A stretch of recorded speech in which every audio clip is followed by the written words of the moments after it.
a little tune from John Mhosaí McGinley. Now, John Mhosaí was a composer.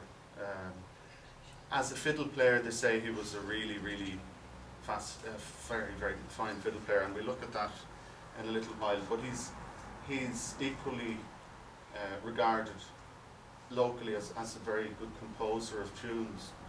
But many of his tunes, you don't hear them outside of Glencolumbkille that much.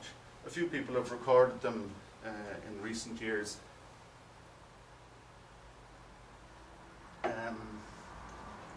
There's